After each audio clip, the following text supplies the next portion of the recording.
In a world where most people watch movies and then forget about them, these brave heroes join forces to watch them again and then talk about them. Join them in their epic journey as they go back in time, a decade and beyond, to revisit and break down films from a vast array of genres. Do these movies hold up over time? Are they classics? Find out on Retro Movie Roundtable. Starring your hosts, Brian Fry, Chad Robinson, Dustin Melbardis, Lizzie Haynes, and Russell Guest. Coming now to headphones in your ears. Welcome all you lords, ladies and knights, to the Retro Movie Roundtable. Welcome to the show where we watch movies and then talk about them. I'm your host, Russell Guest, and joining me today is my jubilant and cheerful, Christmas-loving co-host, Chad Robinson. How you doing, sir? Ho, ho, ho. All right. Dog. You said, yeah, I was going to say, you always say I'd never let you on the Christmas episode, but It's true. But you're desperate times call for desperate measures. Here you are, and to balance your Grinch-like tendencies out, we have brought some actual Christmas cheer, and here we have Sara Robinson. Hello. She dressed up. I did. She came home 10 minutes prior to this episode, and it was imperative that she get changed and put on Christmas gear, including Christmas earrings prior. Santa's. This is Yeah. ridiculous. It says joyful and blessed. and Joyful, blessed, and Christmas obsessed. there you go. There you go. Chad It looks- rhymes and I hate it. I made it. That's appropriate for tonight Worse. because it's Dr. Seuss. The rhyme is very appropriate. Now, who in your life is the opposite of the Grinch? Who makes you feel the Christmas spirit and just fills you full of Christmas cheer the most? I'm going to kick this one to you, Sarah. It's me. It's not you. It's not Chad. How many cats do you have? 3. 3? Well, Chad, with your daughter and the 3 cats, I think you're coming in, 8th place in the house. I'm You sure. have not seen how much the cats hate the Christmas tree. The cats did try to take down the stockings the other day. Yeah. That cat hates Christmas. Yeah. He's evil. Yeah, not Chad. I don't know. Myself, maybe my mother. I don't know. My family is not very jubilant. They're not, no. Oh, okay. They're Wow. Germans, and the last time Germany We got love excited, they Christmas. invaded Poland. So I was gonna say, so the answer is Sarah has to carry this load. Yeah, it's pretty much. Okay. All right then. Chad, how about you? Who makes you feel the Christmas cheer the most? we actually had her on What About Bob, and it is my friend and Sarah's friend. Her name is Caroline, and I have long since referred to her as like the human equivalent of Buddy the Elf. Like, you physically cannot be sad in her presence. She does that all year round, though. I know, that is why she's Buddy the Elf, like 11 all the time. I have watched her transform a room of like stressed out, grumpy adults who are just miserable. She comes in literally singing and prancing, and it just transforms the room. It's a superpower. I have no idea how she does it. You did it! Best cup of coffee in the world. She is. Yeah. Her father tells a story of how she would encourage the other soccer team as they're winning against her team. She's Canadian though, so I mean that's part superpower. Okay. And for me, there's various people who make me feel the Christmas cheer, but I would say my Uncle Charles.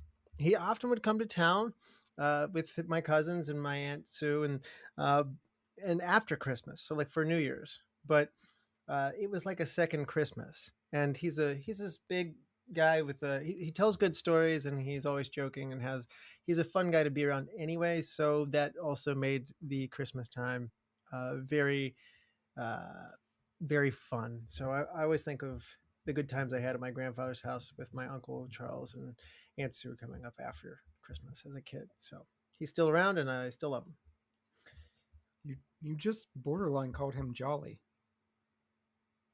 He's a big guy, jovial. He's always a fun guy to be around. So, all right, what is the last movie you saw, Sarah? I was just looking it up because I couldn't remember the name of it. Throwaway Christmas movie. Hey, I love Hallmark style movies or just Christmas movies in general, and just the more stereotypical, the better.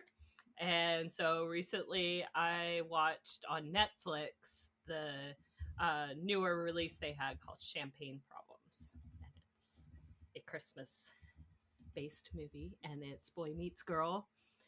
Boy ends up being rich guy, and she falls in love, and happily ever after.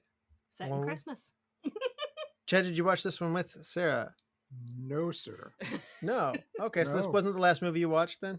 No, not at all. But I do have like a pathological need to please you for whatever reason. This is in the middle of a streak of 4 episodes in 7 days. This is my second one in 3 days. I crammed in a movie. I crammed in Evil Dead Trap from 1988. That has zero to do with the Evil Dead franchise. It is a Japanese slasher. It is crazy brutal, like complete opposite of Champagne Problems. And also the complete opposite of the Christmas I cheer. also so did not watch that. I No. also figured that. Yeah. No, there is some ocular trauma though. It's pretty great. Oh. I think I mentioned this on the last episode that I recorded, which hasn't actually come out yet because we're all jumbled up here in the holiday season. I did watch The Grinch from 2018, which I will mention, being that it is relevant to this episode that we are covering today with The Grinch. But I actually did watch another movie since then. I watched Green Lantern with my son, no. and he had a good time. I know you hate this movie, Chad. Child abuse. Why? I don't hate it. And we've been watching the Justice League show. And so Ryan Reynolds hates it. He was in it. I think he steered into the bad press and just absorbed it. But I will tell you, it's not as bad as the Rotten Tomato score says. How bad is the Rotten Tomatoes score? Green Lantern Rotten Tomatoes says, the critics have it at 25% fresh, and the audience score is much higher at 45%. 25 is staggeringly high for that movie. I'm actually floored. I was expecting single digits. No. All right, what movie are we covering today, which will have a higher tomato score in here? We'll see in just a minute. We are covering 1966's made-for-TV movie, How the Grinch Stole Christmas. That's right. It is made in 1966. As you pointed out, it's originally telecast in the United States on CBS on December 18. We are not normally a television show, but this is not an episodic kind of thing. This is a TV special event, and we watch it and experience it culturally in the same way that we watch a movie.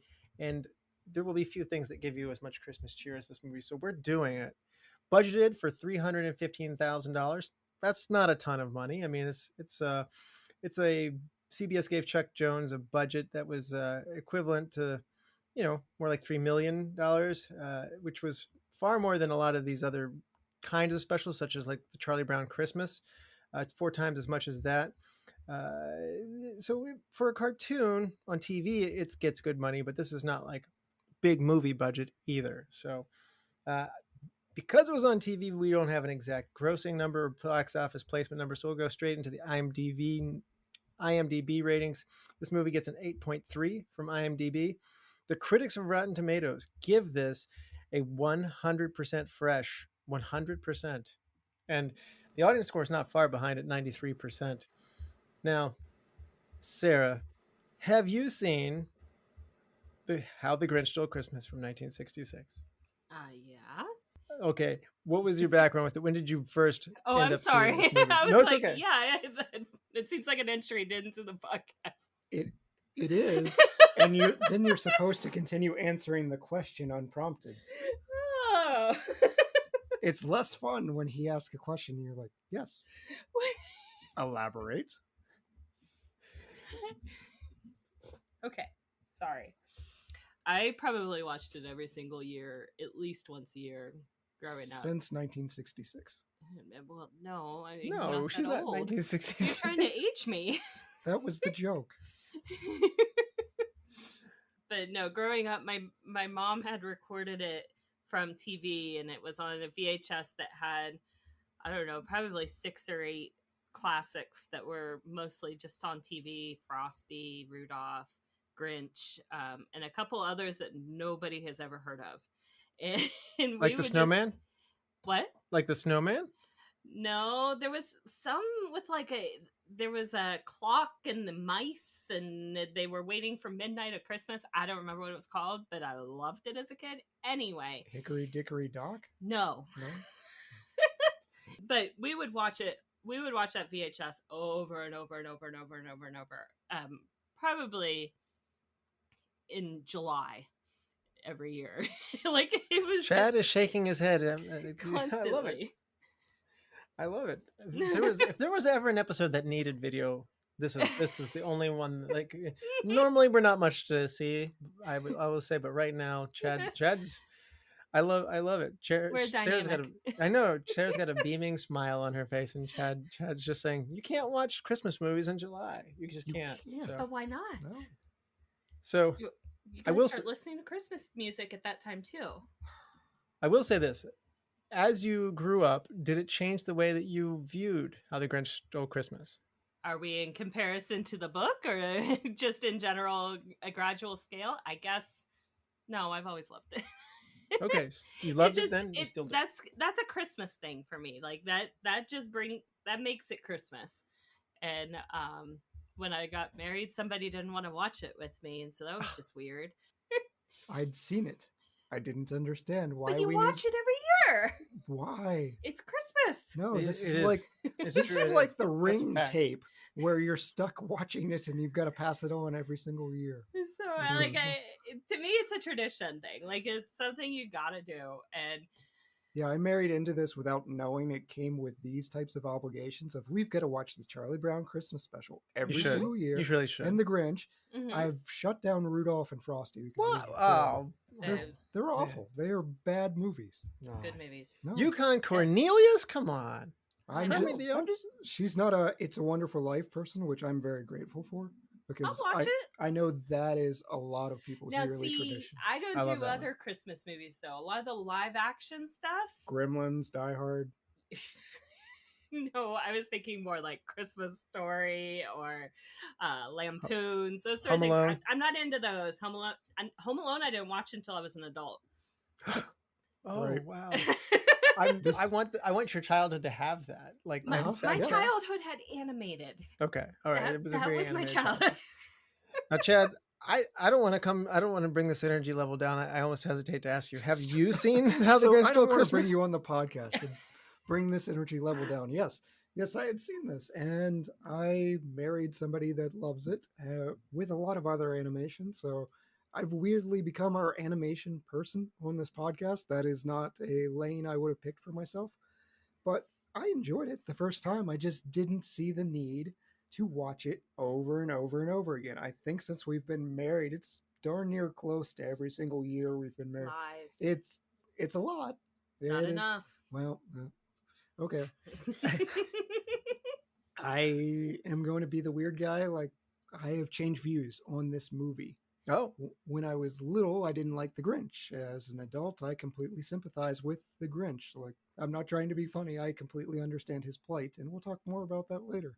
it seems like a hot take that he's just trying to make, but he genuinely means that. That's true. Like, I am not trying to be the Stugatz of this show. Like, I'm not trying to be an antagonist. I understand it. I'm imagining Chad saying noise, noise, noise with the little yellow drumsticks. Yeah. Imagining them on either side of his head as they go on and on. So, He chanted it as we watched. so you said it's changed the way you feel. Do you feel like stealing people's Christmases from them? Listen, that is one bad mistake, but it's understandable given the circumstances. Oh gosh. Like Okay. sometimes you're just pushed too far. Okay. Well, okay. I have seen The Grinch before. It is much closer to where Sarah is on this one. I think the first time I remember seeing it, I probably was 4 years old, and I watched it certainly on a regular basis. I don't know if we had a pre-recorded or if my mom was just really good at getting us into the right spot at the right time on the right evening, which probably means there was a VHS tape somewhere that had some stuff on it, much like that. I don't know for a fact. I did not watch it in July, but I certainly watched it each holiday, and I did enjoy all those other ones that you're talking about. I do enjoy Rudolph and Frosty and Charlie Brown and all of those. Don't know about the Mouse and the Clocks. It sounds delightful. Nope. I don't have anything against Probably clocks not. or You've mice never or seen it. Christmas. Nobody has. It doesn't exist. Maybe it was a figment of my imagination. Very well could be. Anyway, these are all good things, and this is pretty much at the top of the mountain of these things. This and Rudolph were the two that I get Mount most Crumpet? excited for. What's that? Top of Mount Crumpet. Yeah, top of Mount Crumpet for these animated Christmas specials.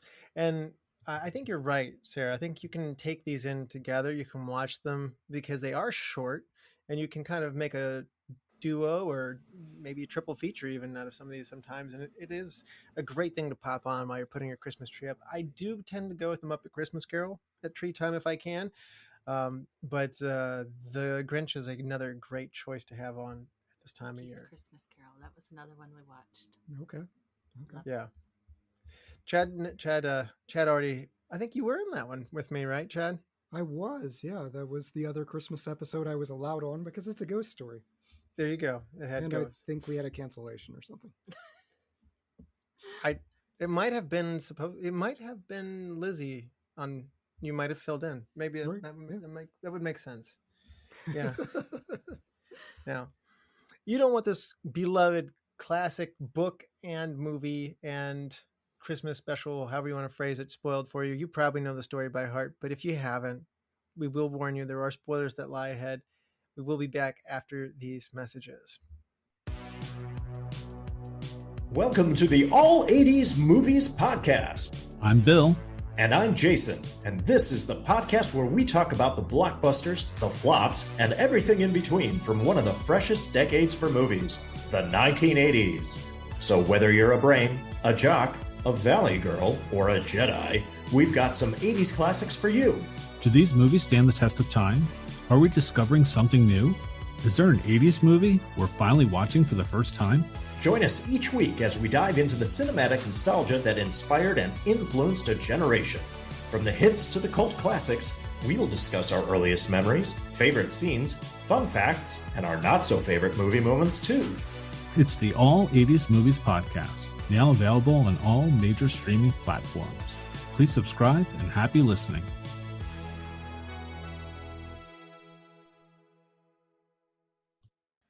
All right, we are back, and this is your final warning. For those who haven't seen How the Grinch Stole Christmas from 1966, you certainly should. And Chad, do you want to refresh people's memories? Yeah, you could take 30 minutes, watch the entire movie, and read the book, and then come back to us. But in case you haven't, high above Whoville lives the Grinch, a solitary resident who values peace and quiet. Each year, the Whos celebrate Christmas with exuberant festivities, including loud music, shouting, and endless noise that echoes up the mountain. The Grinch isn't opposed to joy or community, but the unchecked volume disrupts his home life and well-being. In a moment of frustration, and with no recourse to local ordinances or enforcement, he makes a rash decision to remove the source of the noise by taking the Who's instruments, gifts, and decorations. His act isn't rooted in malice, but in desperation, a misguided attempt to restore balance where civic structures have failed. When he witnesses the Who celebrating anyway, singing together without the trappings of consumerism, he realizes the issue was never the holiday itself, but the lack of boundaries around how it was expressed. His heart grows 3 sizes, not because he suddenly loves chaos, but because he sees that joy can be shared respectfully without overwhelming others. The story ends not with the villain's defeat, but with a community lesson. The Grinch returns the items, joins the feast, and Whoville implicitly learns that celebration doesn't have to come at the expense of their neighbors. In modern terms, one well-written noise ordinance could have prevented the entire conflict. That is a very Chad original, by the way. So. This is the man I married. I like Am what I you wrong? said. I like Tell me when I'm wrong. You said not out of malice. That was the one that I didn't write it down, but I was like, I'm gonna remember that one coming off of this. So That's all I'm saying is one solid, organized government ordinance could have fixed all of these problems. all right. So this, as you mentioned, this thing has a 26-minute runtime. It's shorter than what we normally discuss. We will talk about it longer than you could watch the movie. That's unusual for us. But I will say it is a special thing here. Sarah, you've read the book, How the Grinch Stole Christmas, right? I believe so. I was going to say, you came in very confident. She looks like she's read books, at least children's ones. You're well read. You look like you've read All the the Dr. fine, Seuss books, all right? the fine literature like Green Eggs and Ham, and Oh, green eggs and ham for sure. Yeah. But I'll confess, I'm One not Fish, Two sure. Fish. Yes, absolutely. It's a classic. We don't own How the Grinch No. Stole Oh, Christmas. you No. don't. We Oh. don't. We don't. Oh. I have read it, but yeah. I assume it mostly follows the narration. Yeah, pretty much. It's a little funnier, honestly. Well, I was going to ask how you feel like it translates into the movie form, because it is a very short book. And if you think about it from a creator standpoint, as you mentioned, Chad, if you were to just sit down and read it, you have even the whole thing's over in a matter of minutes. It's a Mhm. children's book. And we have stretched it out in subsequent times. Ron Howard did his version, and the more recent Benedict Cumberbatch version, they get longer and longer and longer. But at 26 minutes, tell us, what are they doing here? What makes this really good to make it an adaptation of a little children's book and stretch it all the way to 26 minutes? I think it's just direct and to the point with a lot of it. I think because they're really, what they focus on is the book, and they're not interpreting a whole lot. There's no time for that. Whereas the more recent iterations, they've had time to interpret who was Cindy Lou Who and that sort of thing. Whereas she was just a little girl and she just happened to be there. And there's no exploration of that. So you can focus on what the theme was, which was what Christmas is. And even somebody that might be a little Grinchy can enjoy the season and cherish those moments, even if they're not into the festivities of it all. There's some joy to be had. You know, something I know for a fact you like, Chad, is witty words, like smooth wordplay. Like I know you've said, like you've enjoyed a lot of this before. And how do you like the rhyming fun times that Dr. Seuss brings with his work and how it comes to an animated form? Oh, I'm a big fan of Dr. Seuss. Like, everything he does is very creative. I enjoyed reading pretty much any of them to my daughter. We read a whole lot of Green Eggs and Ham. I actually, for a speech class in junior high, high school, something like that, we had to memorize a children's book and move about in like a diamond formation and do voices. That's the one I chose to do. My daughter went as Sam I Am and served green eggs and ham to her classroom. So it's just a delight. And all of his books bring a certain type of joy and playfulness to them. So even the Grinch, he's a despicable villain that you're not really meant to sympathize with unless you're me.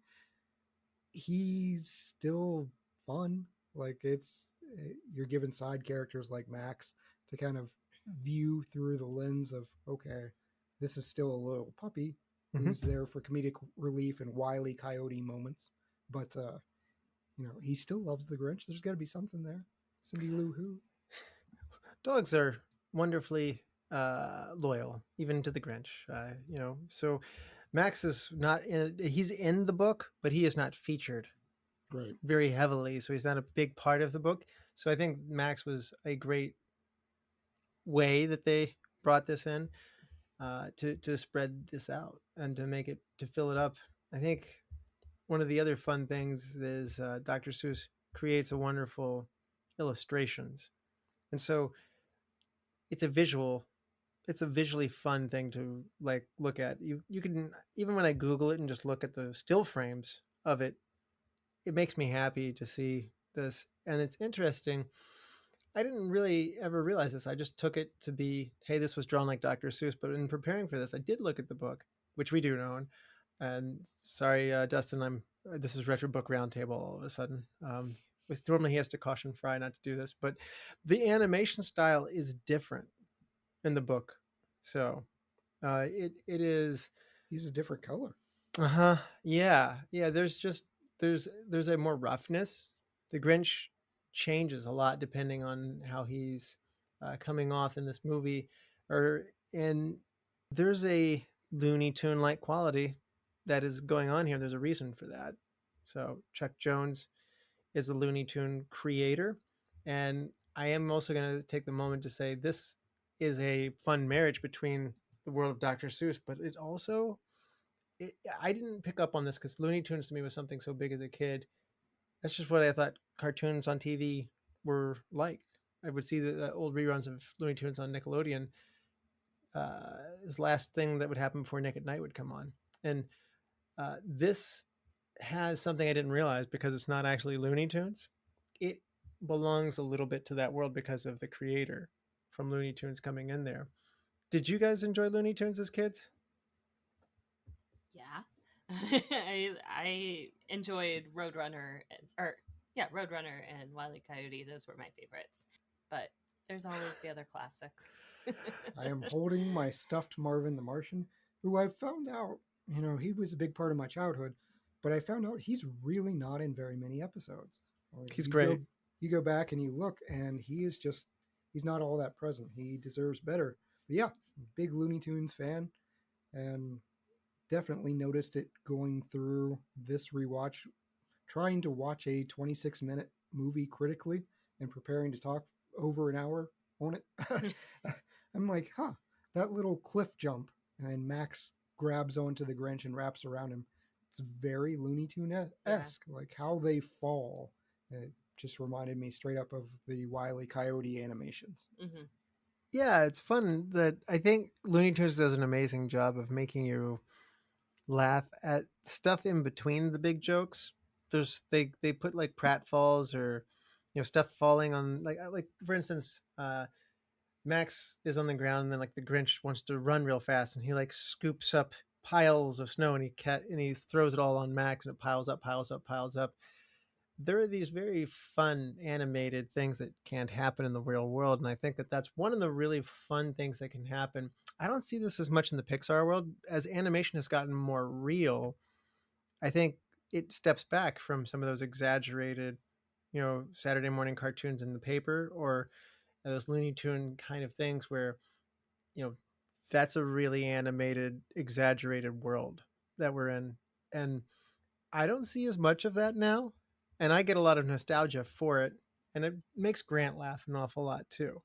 Grant has really enjoyed watching the Grinch, and he doesn't have a big connection to Looney Tunes necessarily because they're not on as much. Like there's a little bit of new stuff on the streaming, but so much of it's being deemed as too violent or not appropriate or not aged well in so many cases. So you don't get to see it as much anymore. And I think part of my enjoyment of this has only grown in watching Grant watch it. Have you guys watched this with Belle as she's grown up? Watch the Grinch? Yes. Or the Looney Tunes? Well, I'm just getting back to the Grinch when I'm asking. Yes. But you can ask. She watched it with us the other day when we were watching it for research purposes. Mm-hmm. She did watch it with us, and she would laugh at certain points where I don't really think to laugh. But I think that's more going back to the Looney Tunes stuff, probably more the gags, the physical gags. I think she laughed at a little bit more than I'm used to doing. And then Chad chanting noise, noise, noise. She found that amusing.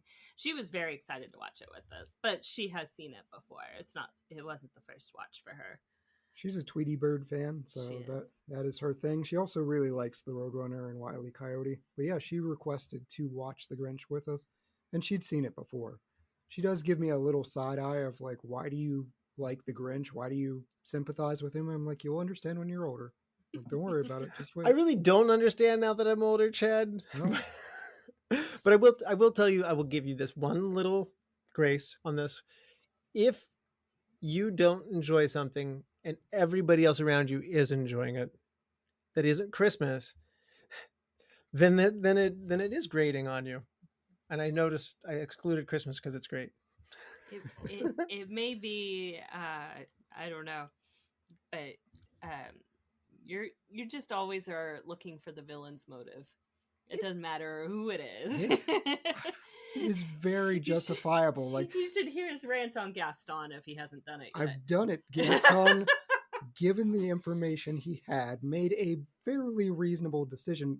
Jailing Belle was not great, but everything else, like there's a creature in the forest that is abducting villagers, holding people hostage, attacking people. Like, that guy has got to go. I'm with Gaston there. That he made a reasonable conclusion. I almost think you side with Scar even. I mean, Scar gets a bad rap because there was a drought. That's not his fault. He can't control the weather. But he also killed his brother. The Mufasa wasn't great. He wasn't sharing. The hyenas were starving. So I love that you said that Belle turns to you and then asks you, like, why do you like the Grinch so much?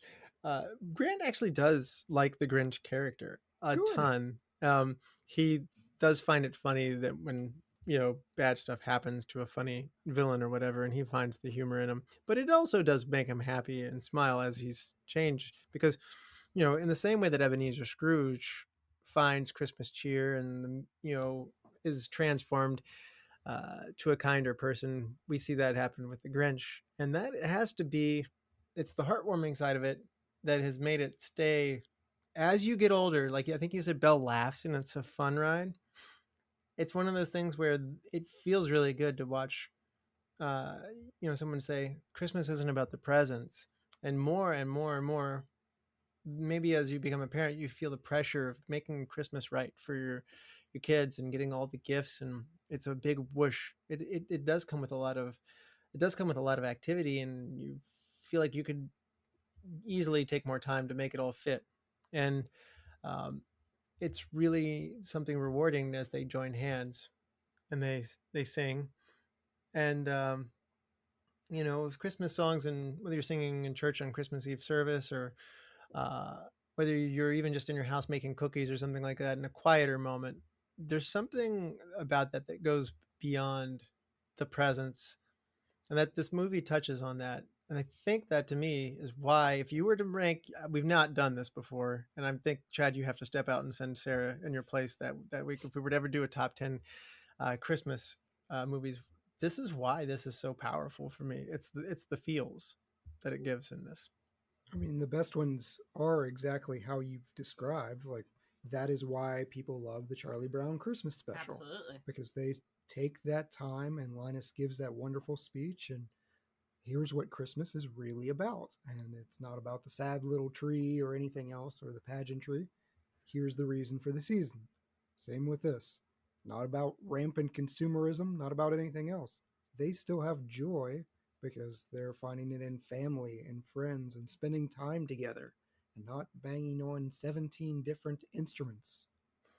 That's fun too. Those go on. I had forgotten just how many noisemakers. Like, they start out with little trains or toy cars or something like that, but those quickly go away, and then they're just zamboozles and whatever else, varying trombones, trumpets. I love the vehicle that's like a bicycle, Yes. like for like two, The that drumming like machine that like goes up Yeah. and down and is also an instrument. Again, this is just the creative world of Dr. Seuss. the coming in. Susie and stuff. Mm-hmm. And I think the other one that I really enjoy is how this little town is drawn. If there was any way that you could stretch this out longer, I wanted to move through Whoville and watch the little Who's doing their things more. Chad absolutely does not want this in the beginning, but I could have used a musical number maybe to just say it's Christmas time in Whoville. And Have you watched the Jim Carrey version? yes, I have. And I'm going to ask that now. How do you feel about these remakes that extend it beyond the 28 minutes? Is there something special about this, Mark, that the other ones don't do right? I'll Or accept that musical from you as long as the song is entitled "Who Are You?" We actually, old school, own the DVD Yep. of the Jim Carrey version. I purchased it for her. Yeah, and I actually really enjoy it and pretty much annually watch it.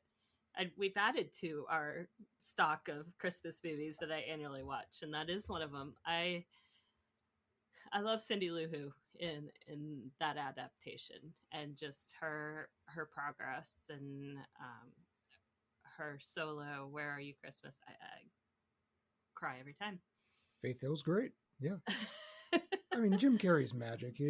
People don't quite understand. If you didn't grow up in the same age, and we are now in our 40s, and it's sad, but Jim Carrey was like our comedian. So everything he did was magic. You have The Mask and Ace Ventura, and to see him in How the Grinch Stole Christmas, I don't think anyone was rolling their eyes how we were when they said, okay, we're redoing this with Benedict Cumberbatch. Most people just said, why? Why are you doing this? Nobody said that with Jim Carrey. I think the only big concern was, how do you make this an hour and a half or whatever it is? It's a 25-minute special, and we've had the Star Wars conversation to death. You don't need backstory for this. You don't need origins. You don't need anything else. I still think that one's really fun. This is my favorite version of it, but maybe that's because it's 26 minutes. Maybe it's just because it gets to the point and it's very poignant in the 26 minutes. But if somebody likes Jim Carrey's version, I don't have a problem with him. It's so fun and funny. I have watched the Benedict Cumberbatch one. I feel like it's kind of duplicative of the other two. Like, I don't feel like it's needed. I would agree with that. I think Chad texted me that, like, when I said, hey, I watched it, we were watching this too soon, and he's like, why did they make it? And I think they obviously wanted to reintroduce him to another generation, but I don't think that they nailed he's fun to think that he's gross. Jim Carrey did this really well. Like, his eyes are yellow, like he's all slouchy, he's all mangy, and he doesn't look cute. Benedict Cumberbatch's Grinch wakes up and like pulls up like fur pants or whatever, and like, you know, it's just like like you said, Chad, like he does seem like an introvert, and he's not that bad of a guy. They want you to almost like him right away, and he's even got another yak friend or whatever to fill out the I don't remember the character's name, but he's not as dislikable in that one. And that, to me, took some of the magic for it. It's almost like if you made, again, A Christmas Carol, and Scrooge wasn't really that mean to begin with. Like, this is a lot of effort to change a dude that just like was okay. link arms with an old lady across the street. Why three ghosts? Yeah, exactly. So when I watched the Benedict Cumberbatch one, I'm like, his heart grew a quarter of a size. It's like he's not a truly detestable character. In this one, he is. And if you talk about loving villains, Chad, You almost called me your son's I name. did almost call you Grant. That's weird. I'm older than you. But what makes the Grinch such a great villain?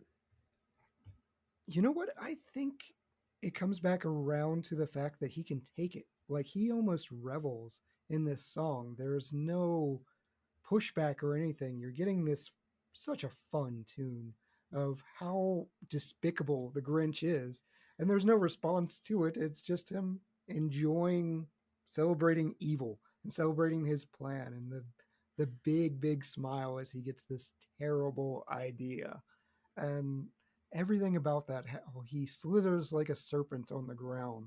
All of his movements are just, they're whimsical and they bring me joy. I don't know. I think I like a go to insult song, even with the Gaston song. It's making fun of what a buffoon he is, and he is into it. You know, well, yeah, roughly the size of a barge. He's Gaston, right? No one doesn't like him, right? Yeah, thinking about that song, and you were talking about the slithering.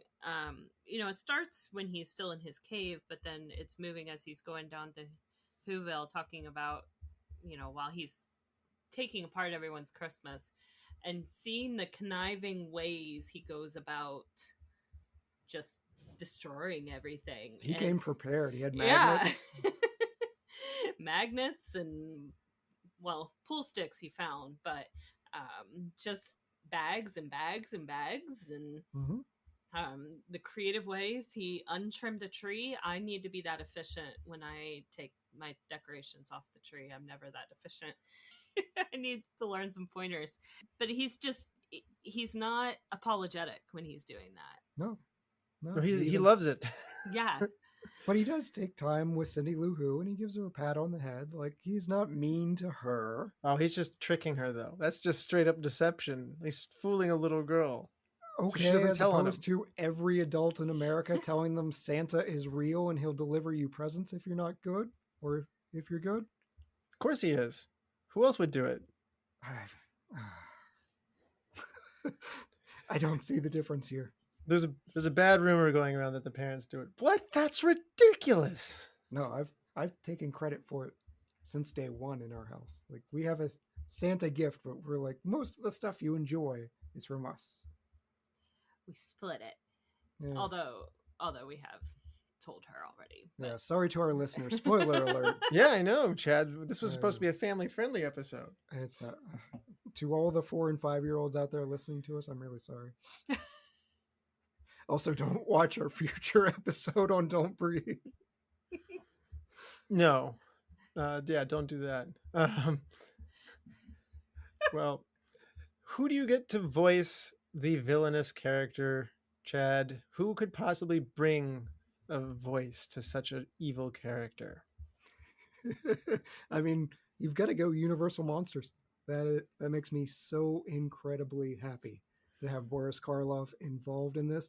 I did a little research because I was so bad on our last show where you kept asking me to do research. Or no, it was Dustin. I let Dustin down. I had done practically no research on My Fair Lady. This one, I went through. I had no idea Boris Karloff had a radio show for children. Like, that seems like the person that should not have a radio show for children. But he was visiting Baltimore hospitals and everything else. Like, my respect for Boris Karloff grew 3 times today. Well, apparently Dr. Seuss didn't want him because he didn't want to scare the children too much with the Grinch. He's a scary looking man, not just a scary sounding one. Well, he's also the narrator, and I did not know that growing up because they alter the voice to make it sound lower, like with the Grinch. A little bit. It's not that far.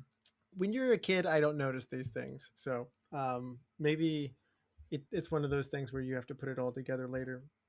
I mean, the cast list on this is only 4 people deep. So, Yeah. I mean, Boris Karloff is doing all of the voice work. And furthermore, pretty much the book is followed. The Dr. Seuss words are being read to you.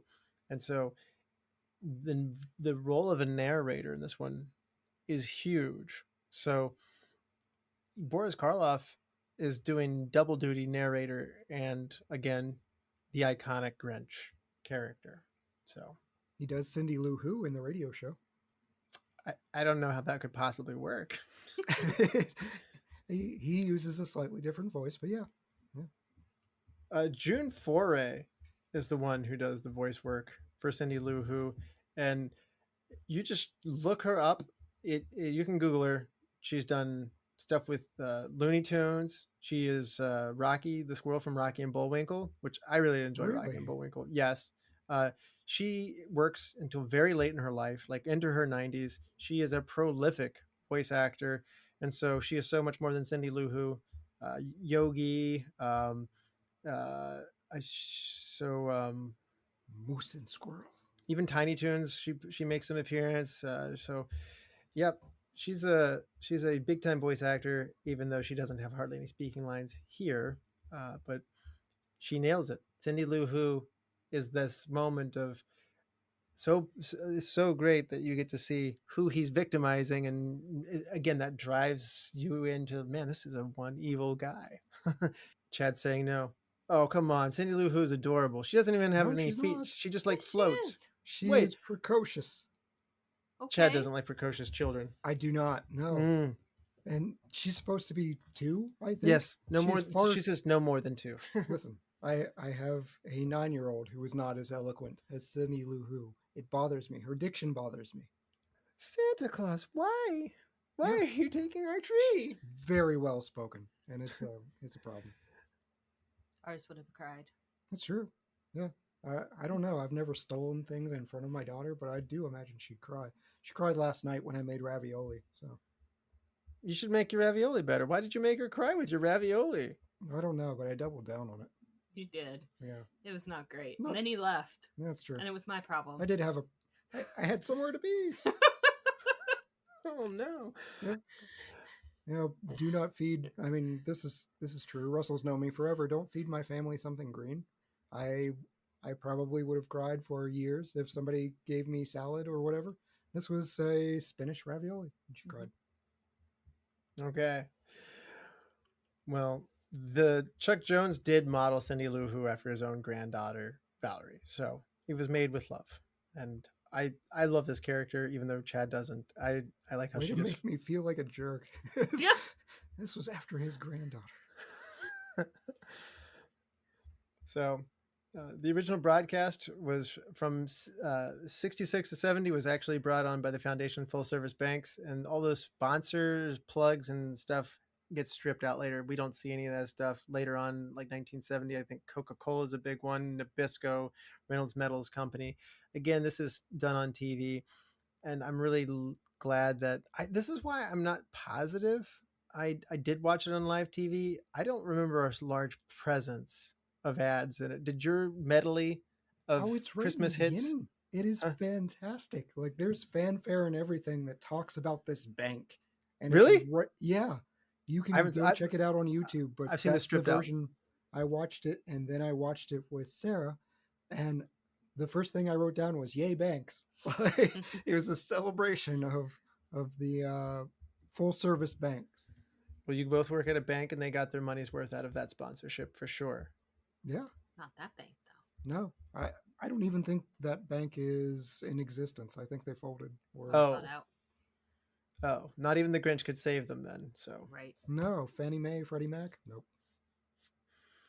That's a bank joke for our two listeners that lived through 2018. So much credit's going to go to Dr. Seuss because these are his creations, these are his words, they are his rhymes. But Chuck Jones is a major part of what made this happen. Yeah, Dr. Seuss did not want to make this initially. He had no interest in doing any animation, his books or otherwise. He had some bad experiences on the 5,000 Fingers of Dr. T, which I certainly haven't heard of. No. And Chuck Jones had to persuade him to say that, this is something he wanted to do. And luckily he was able to talk him into doing it. And Geisel and Jones worked together closely, building a good relationship, working a lot at Dr. Seuss's house. They would discuss what color should the Grinch be. And Dr. Seuss said, no other choice other than green. It's the color of a disgusting car that I had at one point. And it made him think of, and according to Jones, Max, his character, was set up for the observer and victim the same way that Porky Pig and Daffy Duck and Duck Dodgers and Robin Hood and Daffy, these kinds of characters where you have a victim with the antagonist there. Again, we talked about what makes the Grinch so evil. He's kind of mean to Max, even though Max is so lovingly sweet. So that was our daughter's big issue, was he kept being mean to Max. It wasn't the abuse of the Who's or stealing the presents. It was, don't be mean to dogs. She's a dog lover. She is, yeah. Well, Max is completely lovable, so. He is. I'm going to ask at this point, what are some of the things the Grinch does that make you think this movie spends an enormous footprint? I didn't notice it until I broke it down into him stealing Christmas. A lot of the movie is him doing the stealing of Christmas. What are the things that come to your mind when he's doing his dastardly deed of taking the Christmas from people? Because they do it in a funny way. I think it's the stealing the candy from the sleeping children. It just makes me sad. I love, I always, whenever I see that part, I think of the night before Christmas and children all nestled with sugar plums dancing in their heads. And I'm like, they had their candy and their sugar plums and he stole them. He tapped them out of their hands. Christmas night or Christmas Eve. It's sticky and you shouldn't have food in your bed. That's true. That the OCD in me would be upset. But yeah, that and the Who hash. Yeah. I love the point of the Who hash. Even with the last can of Who hash. Yeah. Chad, what about you? I think I like the trick shots with the ornaments, like the pool sound effects as he Comes from hits within the them. tree. Yeah, well, I Oh, enjoy a good trick shot. I enjoy the fact that he came equipped with that magnet that he strips all. There's like 10 or 12 little tiny stockings that couldn't possibly accommodate more than one or two things in them. Like those are tiny little socks. I will tell you one that absolutely gets me. I kind of forgot that he does this. And then when we were watching it for this, it was like he takes ice cubes out of the Yeah. freezer. He leaves the It's ice cold tray. out. He leaves the ice tray and puts the ice tray back in, which is even worse than taking the ice tray with the ice cubes, I think, because if you've ever gone to the ice tray in the refrigerator and it's totally empty, that is a bummer. Like that's even worse than taking the whole ice tray. So We have an ice maker. Yeah, we had to, or we would not still be together. This was a very early. have you dealt marriage with fight. this? Yes, yes. She is the ice taker, and I am the ice giver. You don't fill the ice tray again until it's empty. There'd be like one ice cube. If Not there's enough. one ice cube, I go ahead and I run the rest of the Mhm, yeah. I use it to like give the rest of the ice a head start as it's pouring There's in. still ice there No, to be used. There was no ice for me. There was an inadequate amount of ice. It's just like a little head start for the next ice tray. It's like the teacher of all the little future Mhm. ice cubes in the ice tray. That's Well, that's the way I look at it. We solved this problem without counseling, and we just needed an ice An maker. ice maker, yeah. We just yeah. invested some money. I But- think of it like when you get that little sliver of like soap at the end and it's completely useless and it just Mhm. floppy, then you just take it and it gets And then soggy and you you squish smash it up against the new piece of soap and then it's all one big happy piece of soap. Yeah, don't use bar soap either. So you use Toilet paper. That's yeah, the other That's issue. fair. That's You fair. don't use it, so you just don't use it? No. Yes, that's our solution. Don't get too close, we might smell. You know what was disappointing though that I never really paid that much attention to is the fact that they're reusing animation for the stealing. Like They they have go to. back to the Yeah. slithering, they go back to the bags coming out of the chimney. There's 2 or 3 different scenes that they just do several times. You know, when I was watching that, I was wondering if the version that I watched as a kid had some of that edited out because it felt Yes. longer. Yeah. Yes, you I are would- you are not wrong. I don't remember some of that song being that long and some of those scenes being in there. There are some edits for TV that take it down to longer. If you, depending on where you got it from, I happen to watch the one on Peacock. When preparing for this one, there is a little bit of a replay that isn't always there. And Yeah, we Yeah. watched it on Peacock as well. yeah. And growing up, like I said, it was a TV edited version. Wait, you so- got the bank intro though, didn't you, Chad? I didn't see I that. watched I watched it originally on YouTube, and YouTube had the original 1966 broadcast version. Oh, okay. I was But gonna say I then didn't we see that on watched- Peacock. No, they did not have the bank or anything like that. But it is cool in the title credits. I do love the fact we've talked about it on Pink Panther. I like the intro credits and telling you who's in this movie, but it says and read by Boris Karloff too, and it has an exclamation point. I'm like, that was exciting for people in 1966. Now it's just like, why is that a I'll admit I didn't know until probably into the time when we started this podcast, like who Boris Karloff was, like Oh, to know no. that he was Frankenstein and He so isn't Frankenstein. He's Frankenstein's monster. oh I was gonna okay, ask who he yeah, was, that's so. He's the Mummy. He's in a ton of horror movies. You would know if you saw Boris Karloff's face. You would know him. he's the When original. He's the You're original talking about Frank. movies I haven't seen. He's the original Frankenstein that, like, you know, you just He's the original monster. Yes. Yeah. Wow. I haven't really watched the Universal Monsters movies. I I'm a do think those total are disappointment. While you are not a horror fan, I will say those have tamed down over time. Like people were truly frightened at the time, but I think I think those are good ones. I think to be able to take in those are. I think the modern day audience can handle them a lot with ease. So now, the sled ride down Mount Crumpet originally ran longer as well. There was another one that you had mentioned of things that got cut down and condensed for the final cut. Yeah, I Those did feel like that felt a little longer than usual too. So that makes sense. So but there's some extended bits from that never got released.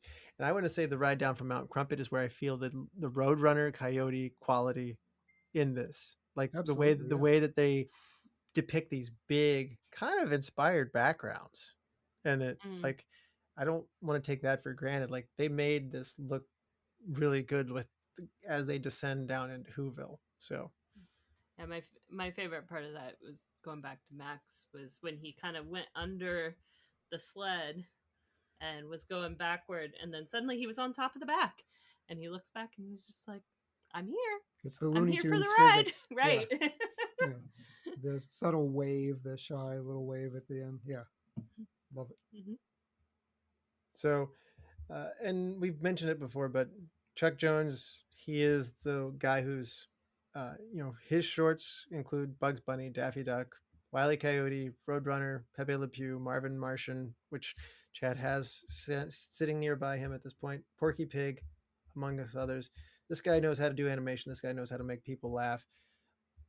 He also warms their heart really well here. And so it's really great stepping outside of what he normally does. Looney Tunes isn't normally there to make you feel the feels. They're known to just be absurd and silly. And this is a fun expanding of his world. So I love these two worlds coming together. I want to ask, have you seen this? And Chad, you've seen almost every Halloween movie and horror movie known to existence. There is a television special called The Halloween is Grinch Night. Yes. And I did not know that it even existed. He's a terrorist. Like he goes down and haunts, or he tries to, every single year. And the Who's are like living in fear of him. And Max is an accomplice. Like he is less sympathetic here. But yeah, he goes down and he terrorizes the Who's every year. And there's a big, big plan of how to stop the Grinch Night from coming this year. And it turns out it is incredibly easy. Like they just have a minor inconvenience and he cancels Grinch Night. There's nothing like learned here from the Grinch. He says something like, you'll hear from me again, or it's a sinister thing that he says at the end, and he kind of smiles of like, I'll be back. You got more excited talking about this. It's Grinch Night. Yeah, this is backstory I need, I suppose, of like, it's just so wild because here's this dude terrorizing this village, and then this village, for whatever reason, for Christmas time, is willing to join hands and sing Faru Raru, whatever, with him. Now, Sarah, does he make you watch this every year? No. Did you even know it existed? No. No. Oh, okay. I'm sorry. Wow. I avoid his horror as much as I can. Every Halloween now. No, it's not very good. Oh, it's not very good? Just like Jedi Christmas or whatever. No, the Star Wars Holiday Special. Yeah. Yes, You that showed is that not to very her? good. No, but our daughter was asking about it, and I was like, if you're really bad, I'll show it to you one day. Oh, yeah. I think there was a Lego special, like a Lego Star Wars Christmas special that was on Netflix or something, and Yes, Grant did want to watch that. And Mary didn't, like, Mary was hearing what was going on. She's like, let's not watch it. It's the Christmas special. I'm like, this is not the one that you're thinking of, by the way. That one's delightful. Like, it's a lot of fun. I need my daughter to be slightly older so I can explain the concept of cocaine to her, and then we can see the. That's not what you do as a parent. Here's some cocaine. Listen, no. No, that's not what he meant. Right, like by 5th grade, we were getting Dare, and they were going through all these things. I just want to be like, this movie exists because of cocaine, as do most of the movies in the 80s. She's not in 5th grade yet. No. I distinctly remember being there in Dare class, looking around the room, and some people were like, that sounds bad, and never want to do that. And then you could tell some people are still there going like, now I'm curious. Didn't know that was a thing. What are the side effects? Tell me more. Where do I procure these things? Like, what are some of the street names so I can familiarize myself with it? When they start asking specifics of exactly how much does it cost? Yeah. Its effectiveness varied depending on who was getting the information. See, I was probably in your Dare class, Russell, and yes. I don't remember these people. You were part of the people who said, I don't want to do right? that. There you go. You did not need Dare. Like No, I didn't. You were signed up for it. You were like, "Where's the pledge? Can I sign off on this right now?" Oh. Well, let's talk about some of these little details that we love so much in here. I love the Grinch's teeth. They draw them all crooked. They mention that he has termites in them. They change, and they always make him seem unpleasant. And then he's also got these yellow eyes. So, what are some of the little details that you love that they put into this animation here, Sarah? You don't have to just be the Grinch. You can go back to Cindy Lou Who and remind Chad why she is cute. He has to deal with she it. is cute and adorable. I don't know, the just the details in the beginning of the Grinch song where he's sewing. As we're watching it, Belle goes, "He's gonna get his fingers in the sewing machine," and as she says it, the tail of Max just comes through the sewing machine, and just that little thinking about that detail just that makes me happy. Just odds and ends. I don't know. I'm not a creative. And Max is unharmed. Like he's just sitting Right. casually It's and just just shrugs. So that Yeah. makes it better. Jed, how about you? You know what? I like the scowl lines in the Grinch. Like I like when he furrows his brow and he has multiple different scowl lines in it. I like his ear design and how his ears can just roll up and out. I enjoy how expressive that is. You know, we talk about Star Wars. Warwick Davis famously like copied a dog for his Ewok role. Like he'd tilt his head and things like that. And that is how he would mimic different things. So, one of the things that's going to take this up to the next level for Christmas, and you've already mentioned it, Chad, is the music here. Sarah, we don't have tons of music, but we have some pretty good stuff here. What does the music do for you and your enjoyment of this?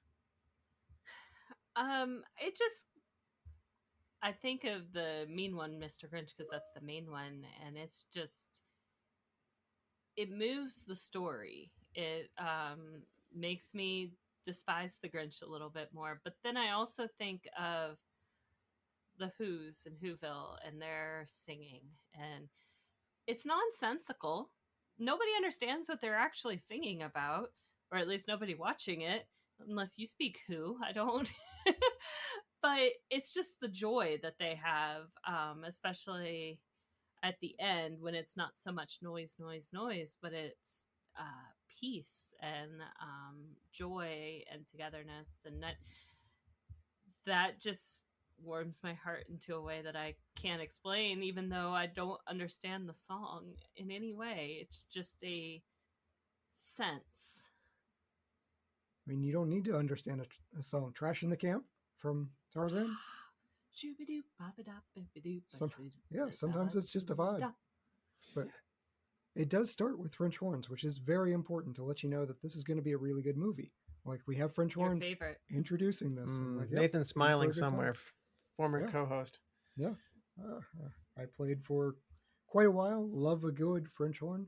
The music is fun. Like it knows when to have the Looney Tunes style orchestra going down the hill. You have those racing xylophones and things like that going. The You're a Mean One. I love the spikes on the words. The king of sinful sots.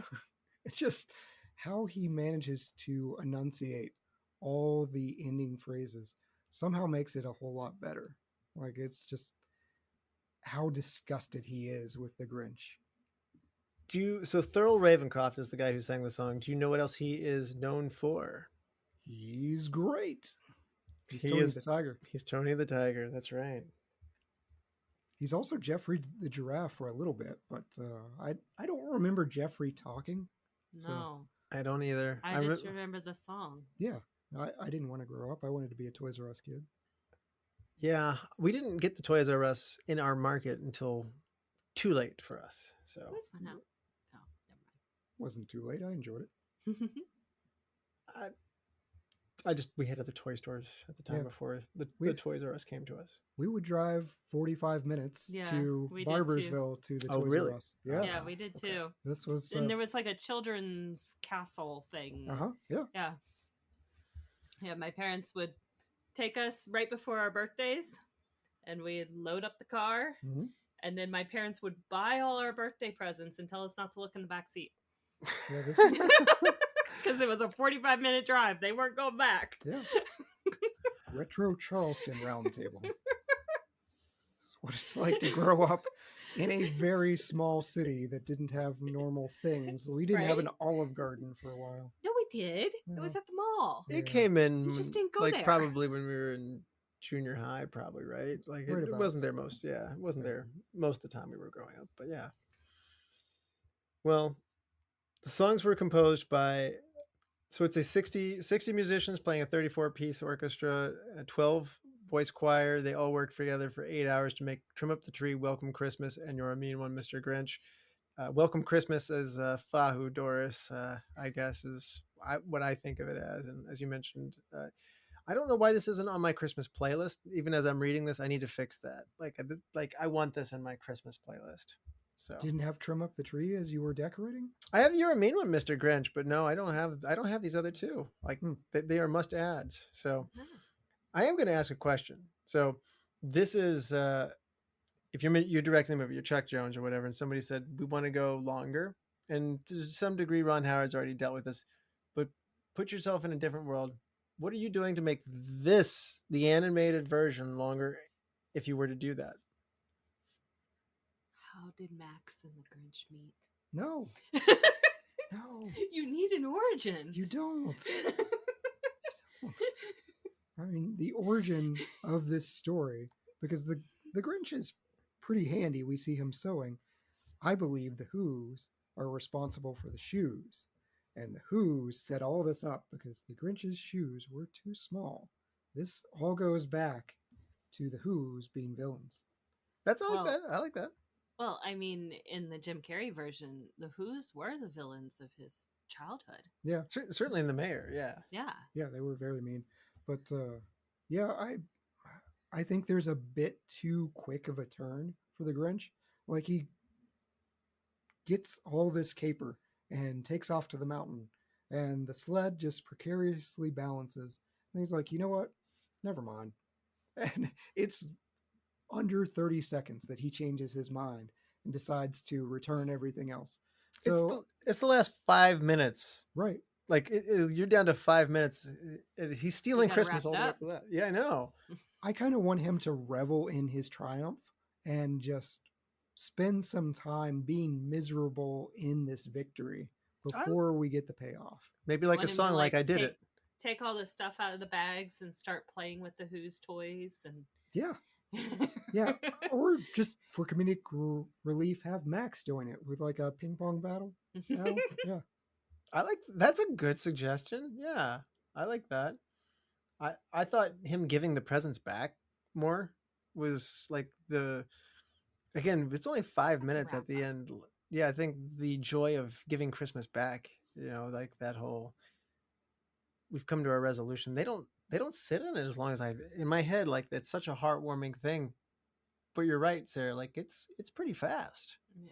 Yeah, it's almost like an epilogue to the rest of the story. Like, okay, now he's given all the stuff back.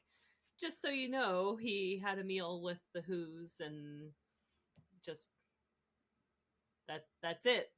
And they all lived happily ever after. Like a short little epilogue at the end of the story. I feel like the Who's needed to learn a more valuable lesson because at the very beginning, they're really opulent. Like there are 10 servants that take care of handing Cindy Lou Who It's one true. strawberry. Like that is a problem. It's just teamwork, Chad. No, that's not teamwork. That is Inefficient. excess. That is like Roman Empire level of waste. To get the grapes along. There's corruption. It wasn't grapes. It was a strawberry. Well, you were I talking mentioned it Roman earlier. Empire. Yeah. I want to see the Who traditions that they have. I want to see them cooking and building snowmen and, making the Christmas trees more and just getting ready for Christmas. So, Okay. All right. Yeah. I want no more Who's. As you can tell. well, all right. Why don't we get into the superlatives here? Why don't we hand out some awards? You ready? Ready? Sarah, who is the MVP of the Grinch How the Grinch Stole Christmas. I don't think there's any choice but just the Grinch. I mean, he's the whole reason there is a story, and it's his story to tell, so he has to be the MVP. Chad, are you going with the Grinch? I am, yeah. Boris Karloff. Boris Karloff. Specifically, yeah. I just think getting a famous Universal monster is a wild and kind of genius decision, but the energy Boris brings to this role, because I'm used to thinking of him, he's very monotone in his portrayals of in The Mummy and in the various Frankenstein movies. It's interesting how much energy he puts into this, and to make it as engaging as it is. Yeah, and like Abbott and Costello Meet Frankenstein, which we covered. Yeah.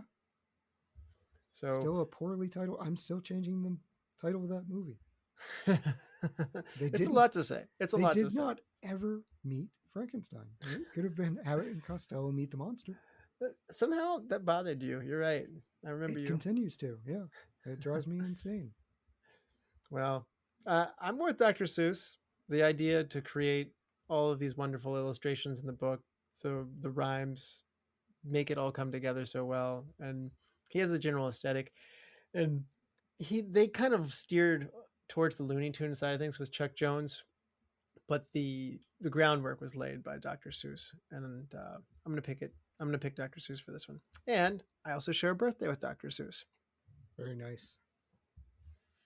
And Brian Fry's not here, but I noticed that Chuck Jones is from Spokane, Washington. So on behalf of Brian, I will give a Spokane shout out to Chuck Jones. Thurl Ravenscroft is from Nebraska. Yay! So all kinds of connections within the show being made. So best supporting, Sarah. It's got to be Max. He's my favorite. I love him just more than the Grinch. Sorry. She looked at me and that was weird. No, his loyalty and his just, okay, I know this guy's not doing something great, but he's my guy, and that's okay.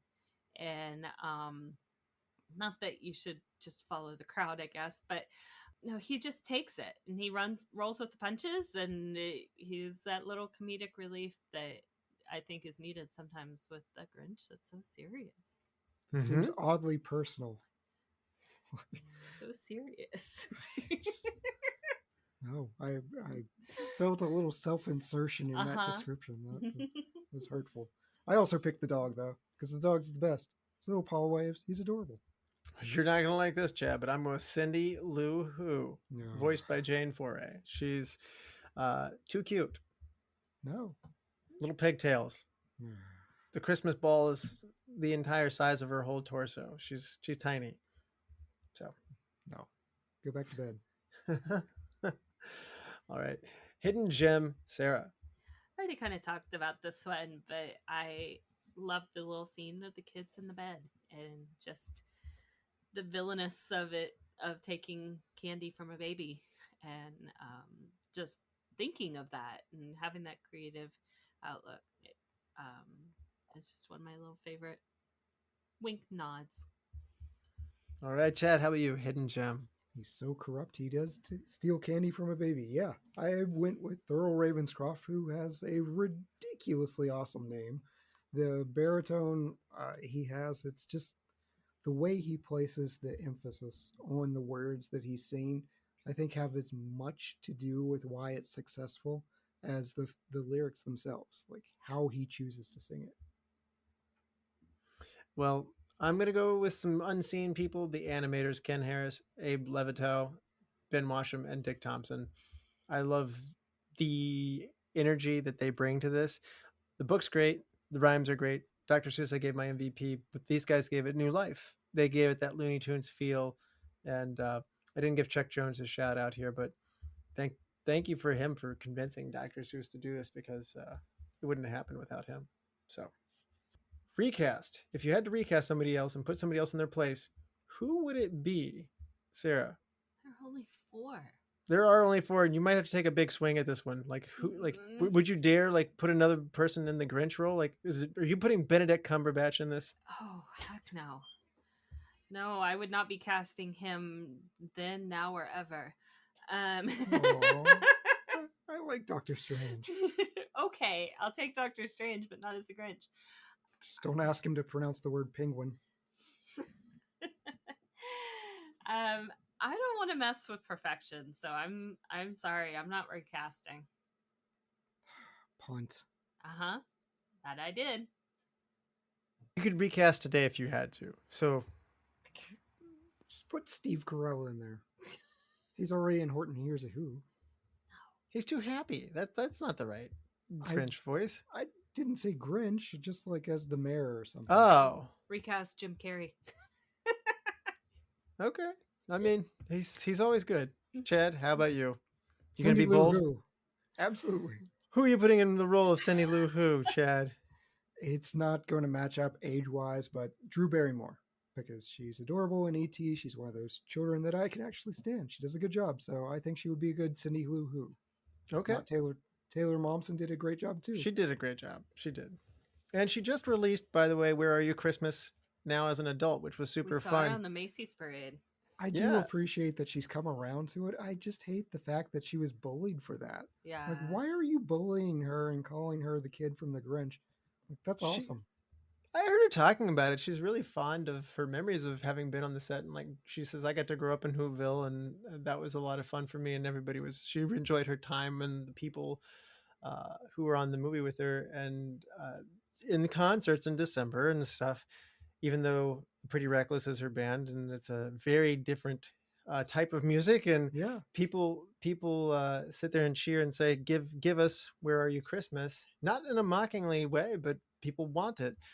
And Taylor would ask the band, like, people keep asking for this. Like, should we just do it and give them a little bit of bright cheer at Christmas? And they did it. And I got to say, it's a whole lot of fun. So, and if Chad, if you're tired of listening to Mariah Carey on a Yes. loop, Mhm. then now you can add one more new thing to your Christmas playlist now with Taylor Momsen. Myself and every single person that has ever worked retail is tired of Mariah Carey. Like, you start that November 1st now, and it's just on loop.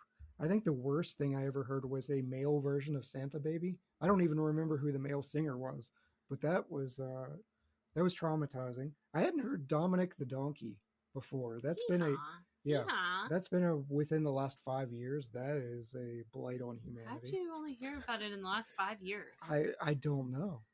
I somehow avoided it for almost 40 years, and I would have been better have never heard that. Okay. Well, I'm going to recast. You got to play the game. I don't want to do it. Boris Karloff's great. I'm going to put Vincent Price in the role of the Grinch. Oh, he's too evil in this. Like, he's got a little bit too much diction. I love Vincent Price. He's got to be the narrator too, though, when he does this. I think you can do it. He's in the Black Cat with Boris, so that's good stuff. Yeah. I do want Vincent Price as the narrator, though. Now that you say that, it wouldn't be bad. Like I'm not changing Boris Karloff in real life, but if you just made me do something different, that's what I'm doing. I'll accept a split there. Okay. Sarah, what's your best shot of the Grinch?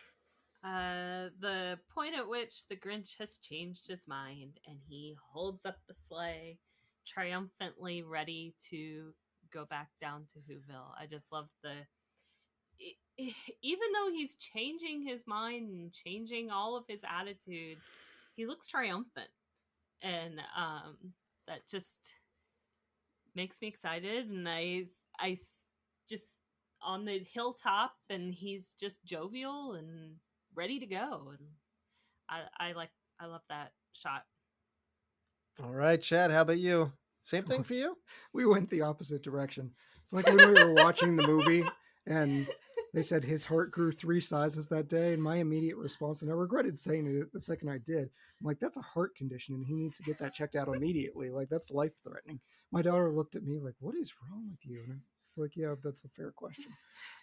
Best shot for me, the other direction, the Grinch's evil grin when he hatches his plot and his ears slowly unfurl. I think that's the memorable shot of the movie. Okay, that is definitely, when you say Grinch, that is one of the images that comes to my mind. And I'm going to second Bell and say, what is wrong with you? Because my favorite shot of this movie is the X-ray chart that shows his heart growing. That he's and now in dire medical condition. No, that he has become a kinder, better person, and with understanding. I love it. He has an enlarged heart, Russell. He needs a cardio. On our Christmas tree, because Grant is very fond of the Grinch. We have probably about 4 different Grinch ornaments on our tree because he does love the Grinch.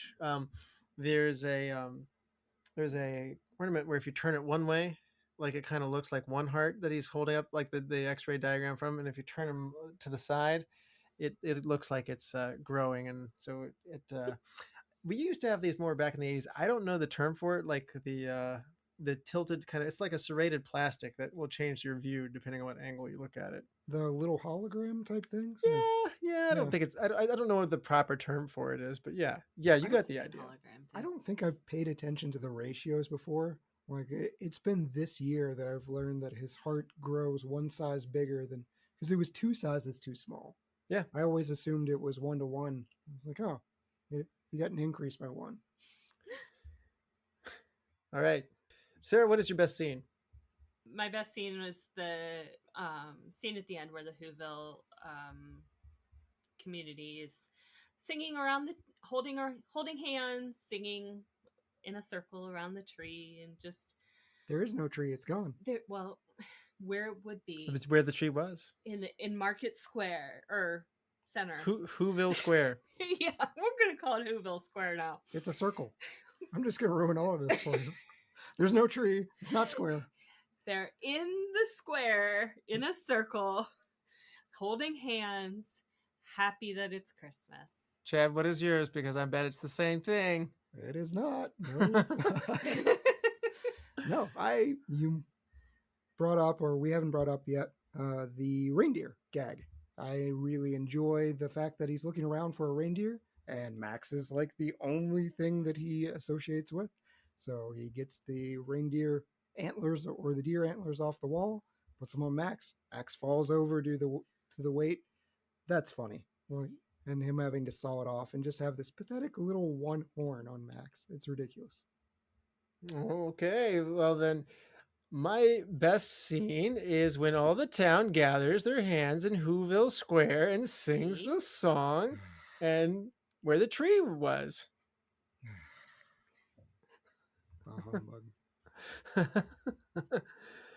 See, normally I would just agree with the first person who said it and go, that's mine too. Then I'd ask Chad what his was. But I was concerned there might be a Grinchy sandwich effect there, and I needed to save the cheer for afterwards. So your position in this rotation is very strategic, Chad.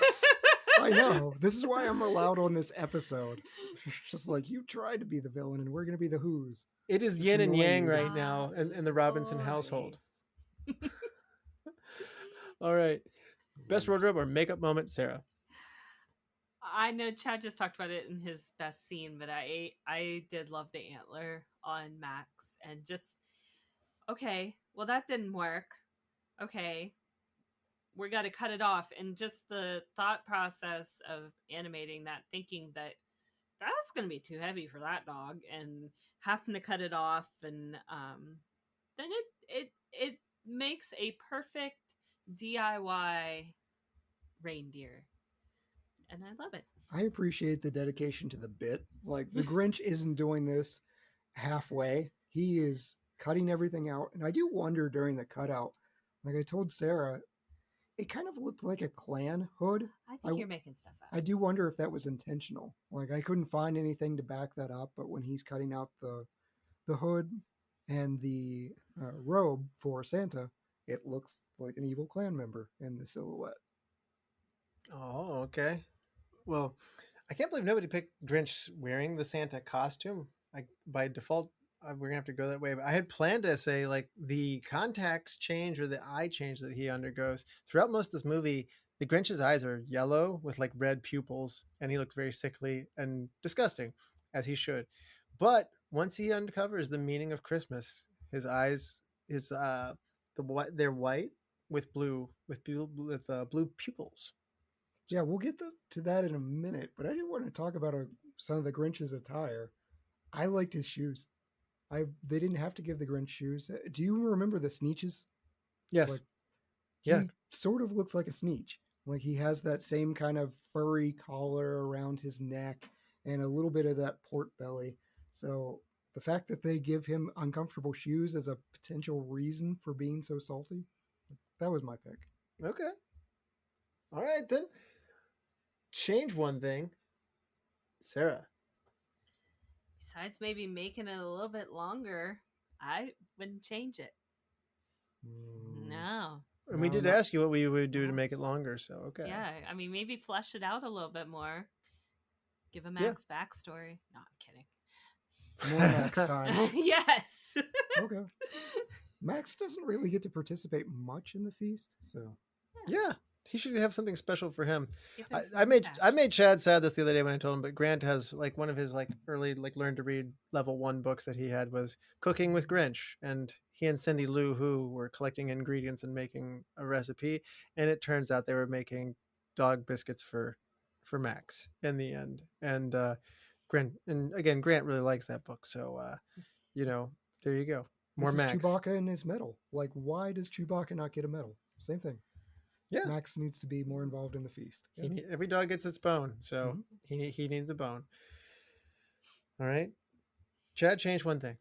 Now I get to ruin Russell's wardrobe because I absolutely cannot stand the trope of blue eyes meaning good and other eye colors meaning a lesser standing.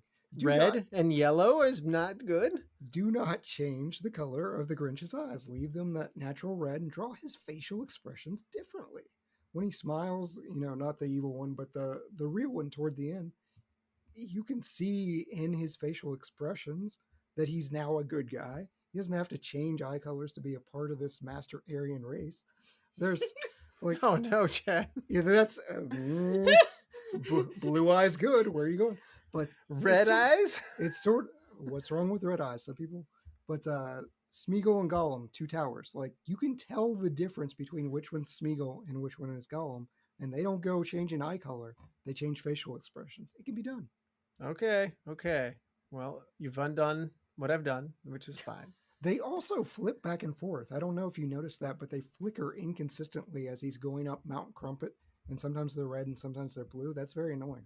I think you just say that because your eyes change. Mine do. I have what's known as a mutation, and so they are neither blue nor green. They are basically like a mood ring. But one time Chad had like really intense like colored like contacts. Yeah, I wanted to pick a lane. Like they were like, yeah, exactly. They were very green though. And I remember at one point we kind of had this spaced out burnout like teacher in history class. And Chad came to ask her a question. It was a good question. I don't remember what it was. It was a serious question. And, like something about, this paper here, before I turn this in, did you want me to do this or this on it? And she just stared at him in her burnout sort of way. And she just goes, your eyes are really green. This is not the only story like that. No, I had a girl staring at me in a football game, and she told Sarah, she's like, I know you're with him, but I just can't get over his eyes. She's like, I can't stop staring at him. I was okay with that one. I was less okay with the teacher. Yes, Miss Lewis didn't answer your question either. And I remember your face of just like, I did ask a question. It's like, I don't have my answer. Yeah, waste of time there. What would you change one thing, Russ? Yeah, sorry. My change one thing is I would like to add probably about 15 more minutes of filmed this through music. I think making Dustin sadder, making a movie longer. He wants a tight 90. We got to get it. We got to make it more. I can't imagine tight 90 for the Grinch is going to apply. Okay, maybe we'll see. Best quote. Sarah, a lot of great stuff here. I have to go to the end. It came without ribbons. It came without tags. It came without packages, boxes, or bags. Then the Grinch thought of something he hadn't before. Maybe Christmas, he thought. Doesn't come from a store. Maybe Christmas, perhaps, needs a little bit more. I don't remember that touching me so much, but I was tearing up when we were watching it the other day. Like, it's just, for me personally, Christmas means so much more than those things. And I'm not going to go into the religious stuff, but it is more than just the fluff. And to see other people realizing it and coming to that, it just, I had a moment. Yeah, you don't have to be Christian to enjoy Christmas as a meaning of there's something beyond the consumerism, so, Right. Which is really the heart of where this story is going. That was mine too, by the way. That it touches me too. So, Chad, at great risk. Go ahead. I am untouched. Given the choice between the two of you, I'd take the seasick crocodile. Is that you? That's good. Russell is the seasick crocodile that I have chosen for the last 6 years. 6? Is that? I've lost track. This is just like an endless time zone. Your heart's an empty hole. Your brain's full of spiders. You have garlic in your soul, Mr. Grinch. I wouldn't touch you with a 39.5-foot pole. The 40 maybe. 39.5-foot pole. It's a great line too. Yes, it is. All right. We've come full circle, and on a scale of 5 stars with half-star intervals, Sarah, what are you going to give How the Grinch Stole Christmas from 1966? I think I have to do 5. Just between what it is and the nostalgia for me, I don't have a choice. I hear those Christmas bells ringing. Chad, what are you going to do? On a 5-star scale, what are you giving this movie? Yeah, it's 5 stars. I mean, it's an all-time classic, and it really hasn't been outdone in charm. Like, if you guys made me pick a favorite Christmas movie, and you love doing this of limiting me and saying Gremlins doesn't count and Nightmare Before Christmas doesn't count. Like, if I have to pick a traditional, they can count. They can count. Okay. Whatever's special Gremlins. to you and your family. Okay. But as far as like the traditional Christmas movies, this is probably my favorite out of all of them. Okay, I did not know that, and this is a real Christmas treat and an absolute Christmas miracle. I signed, so Sarah really wants Christmas decorations, and she loves decorating for the holiday, just as I do as Halloween, and so I bought her a Christmas inflatable. It's like a little polar bear with a penguin that's putting a star on a Christmas tree, and I signed it from your Grinch, and so that was a present. So This movie means something to me. You gave that to me a year or two ago, and I haven't gotten rid of that note. Yeah. The note sticks. I'm her Grinch. Well, I'm going to keep the good feelings going I'm going to give it a 5. This movie was already a 5 beforehand, but it has grown to be an even stronger 5, if that's possible, through watching Grant enjoy it. He's enjoyed each of these permutations, even the Benedict Cumberbatch one, surprisingly. But he enjoys the Grinch character. He enjoys seeing him out, like on a sign, like advertising for something. I remember we went into a Lowe's and they had these little characters he was on a little tricycle, and he would ride back and forth with a little song. And the two of us would activate every one of them that they had out on display. So in Lowe's, there were probably about 20 of these things going in around, and we were running around hitting the buttons to try and keep them all going at once. It was great fun, and other people thought he was having a great time doing it, and sure enough, he wanted one, and he got one later from Santa. Noise. Santa, there was a lot of noise that day. So, and Santa got him one. My point is, this is I mentioned the Cooking with Grinch book that he had. This is something Grant particularly has connected with, and when your kid connects with something that much, assuming it's not like extremely annoying like Coco Melon or something like that, you're going to love it. And that's what I do. So it was already a 5. I liked it when I was 4. I liked it when I was 14. I liked it when I was in my 20s, and I love it even more in my 40s. So that's pretty special. All right, Chad, why don't you help me pick a movie for next time? What are we going to do next week? All right, well, we're going to keep the Christmas movies coming. So the Grinch may be the ultimate bad boy of Christmas, but we have some other characters, some less than cheery behavior. So option number 1, Bad Santa. A miserable con man and his partner pose as Santa and his little helper to rob department stores on Christmas Eve. They run into problems when the con man befriends a troubled kid. Option 2, Jingle All the Way from 2003. I can't do the Conan O'Brien Arnold Schwarzenegger voice. A father vows to get his son a Turbo Man action figure for Christmas. However, every store is sold out. He must travel all over town and compete with everybody else in order to find one. For option 3, Eyes Wide Shut from 1999, a Manhattan doctor embarks on a bizarre, night-long odyssey after his wife's admission of unfulfilled longing. Russ, what am I not going to enjoy? I think this sounds like a Brian Fry Christmas. I know he loves Bad Santa. We must pick this for Brian. So He does. Bad Santa. He loves this movie. Have we had Billy Bob Thornton on any of our episodes? I don't think we have.